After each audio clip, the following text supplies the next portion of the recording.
So I really wanted to take some time to talk about the various workflows and ways that you can bring products or projects into the Sawgrass Print Utility, and what I would say would be what I call the use case. So where I think kind of the sweet spot is and why you would use it. So we're going to walk through all of those workflows today and talk specifically about them. So the first one I want to talk about is if you are using the Sawgrass, the My Sawgrass design tool, which would be this case. Now, I told you I was bringing over a file just so we have it. You are going to notice that I have two. So I do have both the A and I do have the B. And I am getting a message. Oh, has been changed, so no big either. All right, so I have an A, I have a B, and what I'm going to do is you're noticing that they came in as separate tabs. Now, the one workflow tip that I can give you if you're going from the design tool is being able to put them on one page so that you can gang and you can nest. So in this case, we are going to gang these onto one page. They are different items. And we're going to do this here with this merge area. So I only have one other file open. I am going to select it. I'm going to hit merge into tab. And now instead of being two separate jobs, they are one job. These would go on the same page. I can go down here and I can space these out. Put them on the same page. If I were doing something where I had others, I could merge them in. I also could go in, and if I needed 5 A's and 2 B's, I could actually go in and put those numbers in here and put the number that I need. So I need 5 A's and I need 2 B's. And now I have them all on the same page. I can easily print this. As you can see, the way we add the extra space is we add it to the left and we add it to the bottom.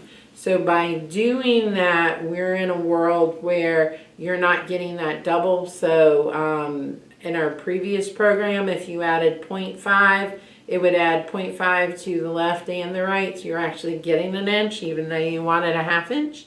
But what I would probably do on something like this is I would just center this whole thing on the page, give myself enough space that I could easily do that positioning that we saw.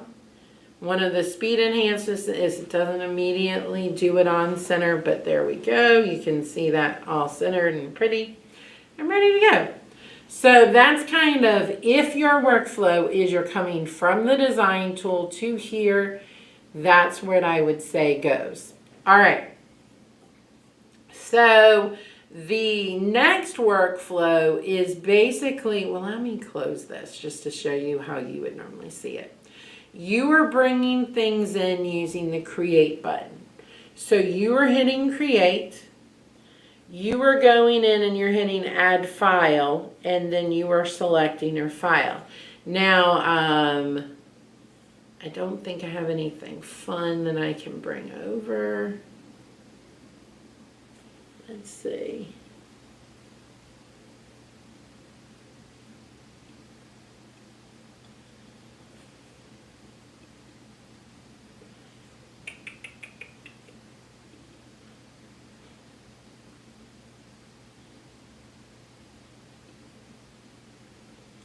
I think these are generic.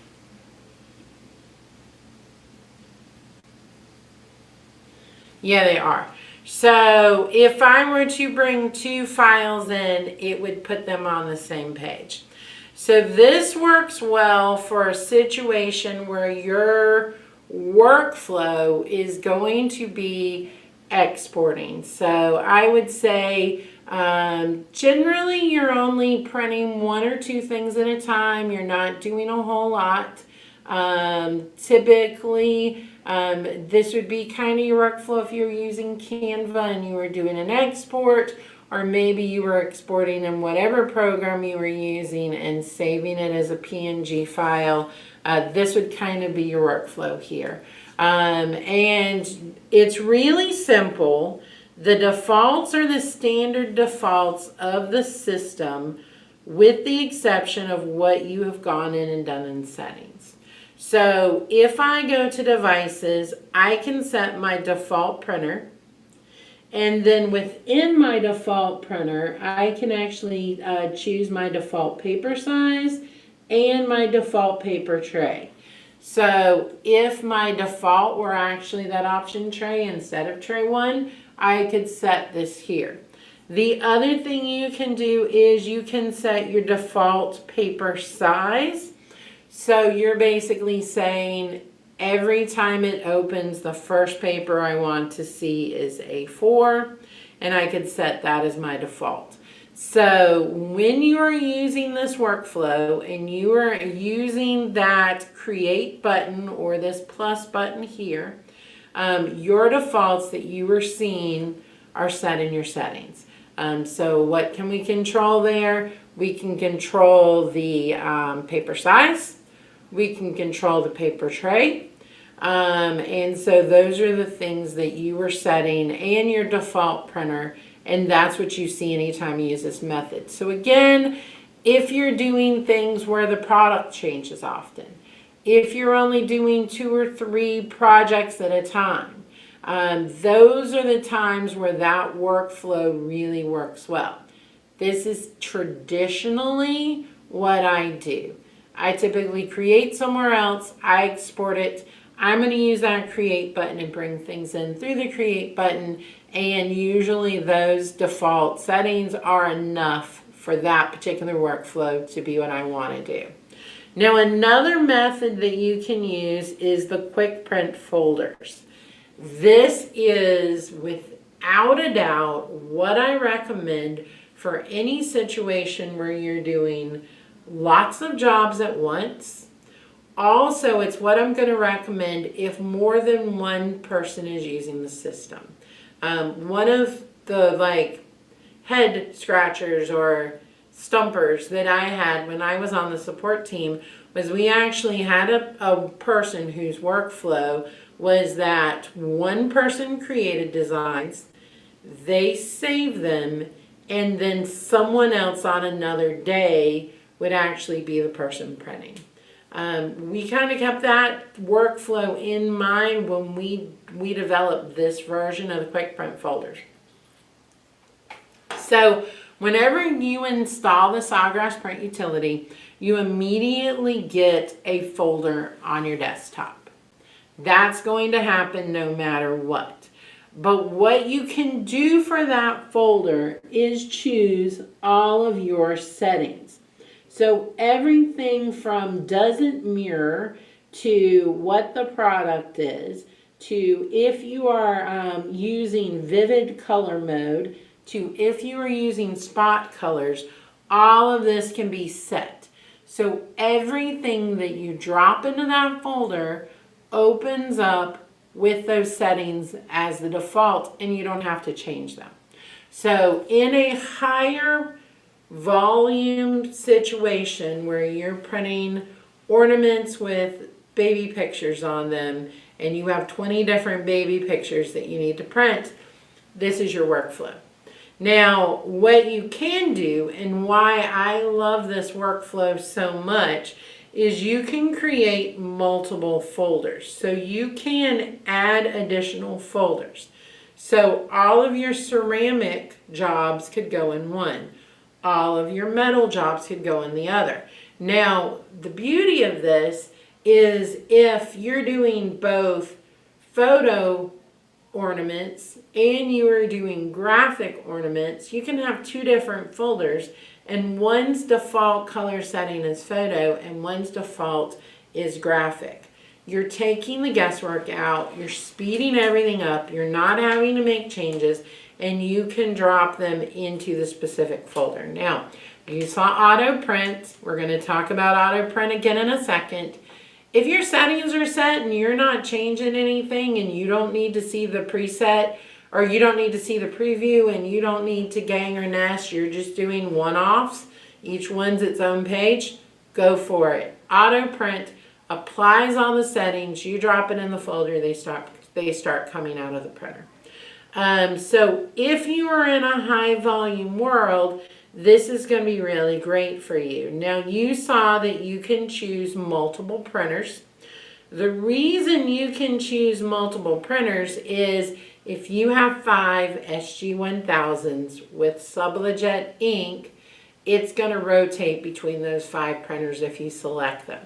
So you don't have to think, which printer did I use yesterday, which one did I use on Monday? It already knows for you and it'll do that piece of the work too.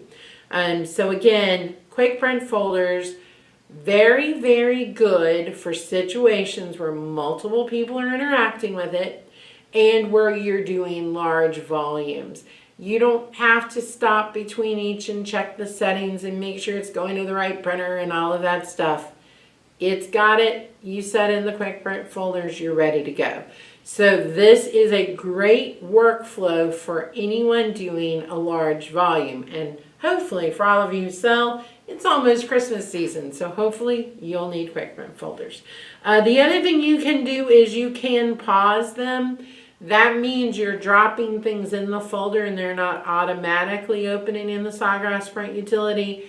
That's for my friend from years ago where one person designed and then one person did the printing. They didn't have to have a separate folder and drop it in anymore. They can just unpause it and they all open up. All right. The next workflow we want to talk about is Send to Sawgrass Print Utility.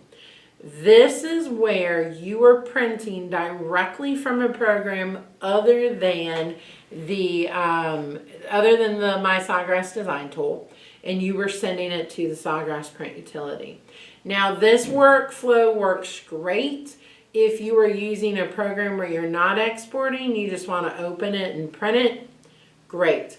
The other time this comes in handy is if you're using a program like Corel Draw where you can create multiple pages. So you have a 10-page document. You can do the same workflow in Illustrator, InDesign. There's a few others where you are doing high volume and the fact that you may have a 10-page document. You just go to File, Print, choose the Send to Sawgrass Print Utility as your printer name, and it's going to open. Now, I clicked on Settings and I clicked on Send to Sawgrass Print Utility because this is where you set those presets. So this is what is going to open up with. So these are those default settings. Again, you were seeing very similar to what we just looked at in the quick print folders. And you're seeing all of those settings here, and those are the defaults. So anytime you need to set a high level of defaults so that you're not having to change things in the program on the spot, you're going to use either Send to Sawgrass Print Utility or you're going to use the quick print folders. You can change some things if you're using the other method or you're sending it from the design tool. But really, if your thing is you want everything preset and you don't want to mess with it and you want the defaults to be exactly what they need to be, those are your two methods. It really just depends on whether you have files like PDFs and PNGs and JPEGs or whether you have a file in a program that you want to send directly as to which of the two you use. Again, I'm a big fan of exporting and doing it, but it really depends on what workflow works best for you. And if you're looking for that high level control over what your defaults are, Send to Sawgrass Print Utility or the quick print folders. Set those settings here and then you can send 10 files and not even worry about it. You're going to be set and ready to go.